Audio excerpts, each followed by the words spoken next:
One, so, grabe na naman nangyayari sa atin, ang ating sound system, ang mga songs, but ito yung maganda. Kahit na without that, we can still sing praises to God and worship God. Amen. Amen? Amen. So let's pray.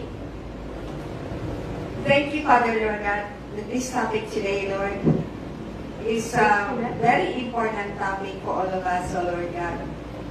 Because, Lord, we can listen to the Word of God, but worship is the most important part also, Lord. Because without communion with you, Lord God, there is a communication and we don't have personal relationship with you, Father. But as we sing and song unto you, Father, Lord God, we commune with you. That's like a woman who is in love. When she sings songs, she will remember her boyfriend.